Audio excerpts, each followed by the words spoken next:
It's my first look at the running back position for week 16, and we're starting right now.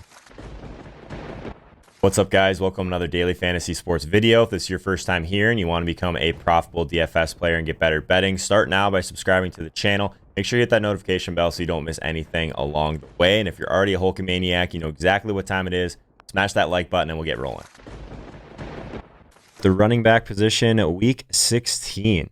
If you're watching this later on YouTube, come hang out with us on the stream, twitch.tv/JoeHolka. We are live every Sunday at 10:30 a.m. Eastern time. So come hang out with us. We do a longer stream before kickoff. We'll definitely continue these first looks right up through the playoff weeks as well. Playoff DFS, some of my favorite time of the year to play NFL. So make sure you're hitting that notification bell over on Twitch so you know when I go live. With pretty tight schedule. This week was a little bit different because of the live final, but running back is going to be an interesting one. We were just talking about quarterback. So let's actually start with Joe Mixon. 6,600 against Miami. We know this is a team we can run all over. Miami 29th in the league at defending running backs, but also 32nd in defending running backs in the passing game. So Joe Mixon, 6,600, certainly shows up as kind of a decent price play. I'm not sure if the ceiling is still like even anywhere close to some of these other guys, McCaffrey, Zeke, Kamara, Fournette. We got a lot of Saquon. They're priced up a little bit as well, though, so it is interesting. I think the question this week, if paying up for Christian McCaffrey at 10-1 on DraftKings, 10-8 on FanDuel, you are going to go there. You have to ask yourself if blanking completely, if Kyle Allen does not play this game, does that affect Christian McCaffrey and his value? Kind of the value that's come from Allen overall is just how much he likes to check things down a little bit. So it's an interesting one. 24 touches currently my projection for him, 6.8 receptions. Tough to get away from that. I do think that just Indy is not a fantastic matchup, fourth at defending running backs in the passing game, but does that really matter for Christian McCaffrey? Probably not. So again, there's a lot of value in terms of cash games. Just locking in a floor of a ton of volume, ton of points each and every week. I mean, if they get ahead, he's just going to pound the ball, I'm sure. But I mean, if they're behind, it's almost better because it's going to rack up a ton of catches, and you're really never out of it. So McCaffrey, interesting. I still have Carson projected for a very low amount of receptions in this spot against Arizona. It is a good spot. Of course, Arizona is actually about middle of the pack defending running backs, but definitely struggles to defend them in the passing game. Nice total. For some of these high volume backs, we don't have a lot of really high totals. So that's something to keep in mind if you're considering Carson. 8,500 is an aggressive price adjustment for him, though. Shout out DraftKings for doing that.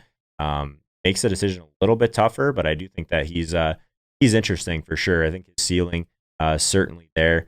I don't know about the running back at first glance does not seem near as strong as week 15. Leonard Fournette. What are we doing with Fournette, guys? He's 7,200. I mean, the volume is still not going anywhere. Atlanta 28th at defending the short area of the field. I don't know. It just seems like Jacksonville's just completely given up. It's just a price play at this point. I think he still shapes up as being one of the guys that should be in play for us. I guess I'm just a little bit nervous about Fournette overall. Interesting spot for sure. You guys might think I'm crazy. What's the Melvin Gordon call? He's 5,600. We're just kind of looking at these mid-range guys that are still going to catch passes, right? I think that Melvin Gordon is actually interesting at that price. Eckler can come in and take a lot of work, but in this spot, I was talking about how there's just not a lot to love in terms of team total on this slate.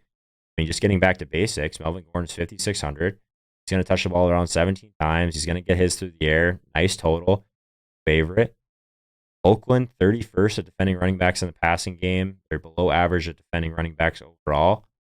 I mean, I'm not a Melvin Gordon fan overall, but I think it's interesting. I guess if we're going to talk about Melvin Gordon, Devonta Freeman, very similar. Almost everything across the board in terms of game environment and team.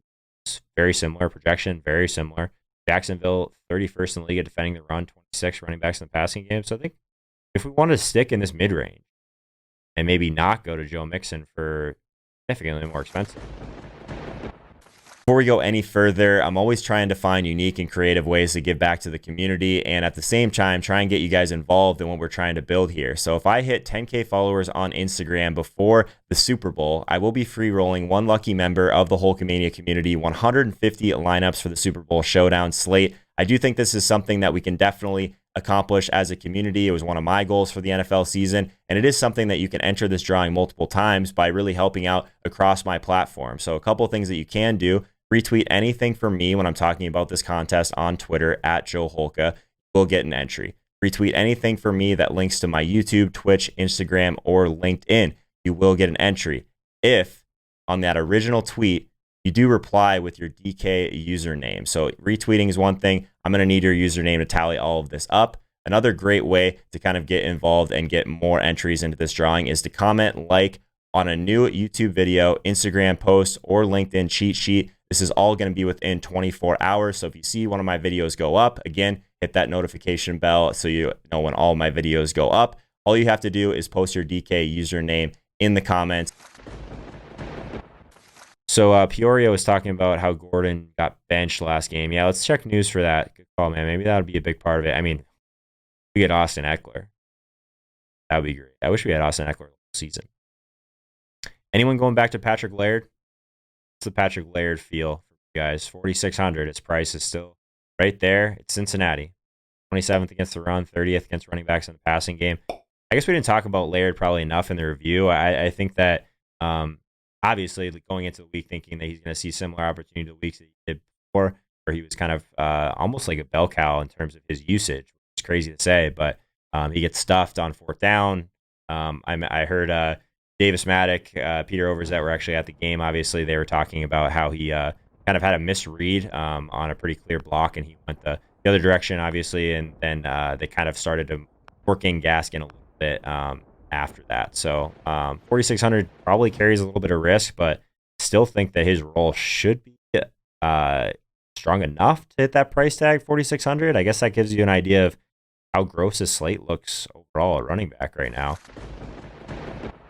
If you want to learn more about how to be a profitable DFS player and get better at betting, start now by hitting the subscribe icon in the bottom right-hand corner so you don't miss anything. If you want to take that a step further, come hang out with us on Twitch, twitch.tv/Joe Holka. I go live every Sunday morning at 10:30 Eastern time to get you ready before kickoff. I'll see you then.